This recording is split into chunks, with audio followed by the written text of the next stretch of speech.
Young people here are doing their degrees. They're doing medicine, they're doing engineering, they're doing accounting, and one student says, I'm going to study history. And their parents say, what? What are you going to do with history? Well, who's going to give you a job? Where are you going to go to work? You know, where are you going to get employed? History doesn't pay the bills. Don't study history. So we took our smartest kids, our smartest men and women, and we made them doctors. We made them engineers. We made them programmers. We made them architects. And we did not care to make them what? Historians, political scientists, sociologists, anthropologists, psychologists. No. And you know what? As a nation, we decided an entire generation of people should just be workers. We're just workers. I mean, a doctor, with all due respect to doctors, is skilled labor. It's labor.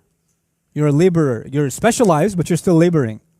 And an architect is still a laborer, a work in a specialized field. Who's doing the thinking on behalf of this ummah?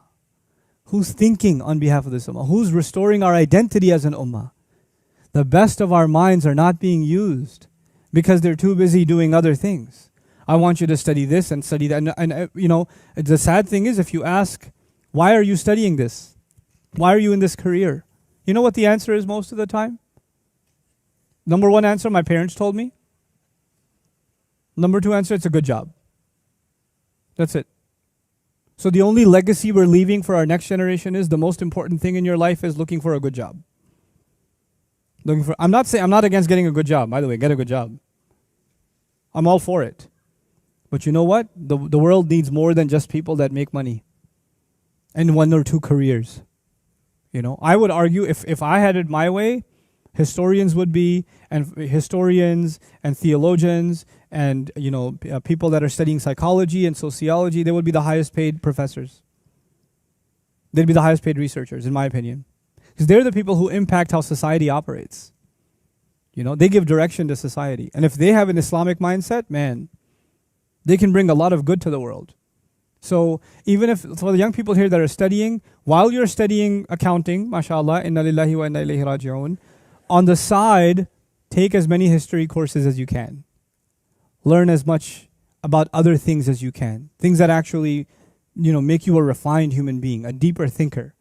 Learn sociology. It's an important subject.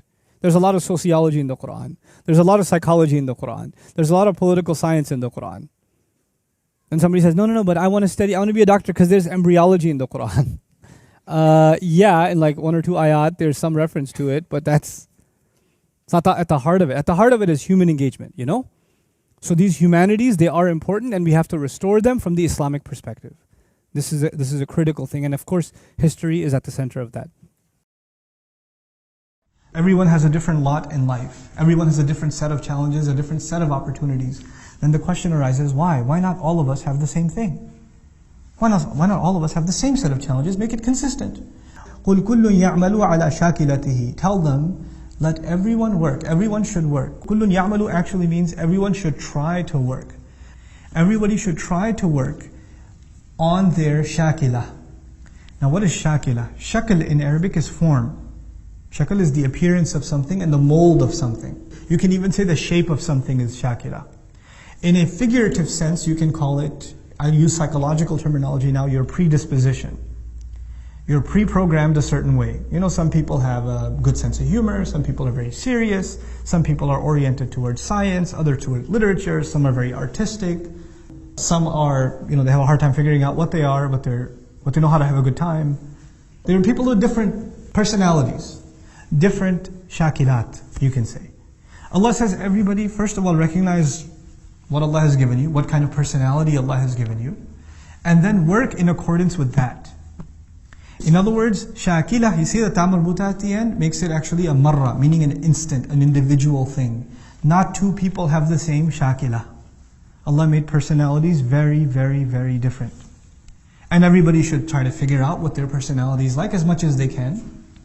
And then in accordance with that, figure out what is the most they can make of their opportunities. What are the most they can, and what are the challenges in their personality, what are some shortcomings they have, and how can they overcome them. This is actually a very powerful concept at the individual level, but it's so powerful that Allah in another place in the Qur'an even describes this at the level of nations. You know one of the names for nations in the Qur'an, وَجَعَلْنَاكُمْ شُعُوبًا وَقَبَائِلَ لِتَعَارَفُوا. Shu'uban comes from the word sha'ab or shu'bah in Old Arabic, which actually means a dent or a crack in a wall.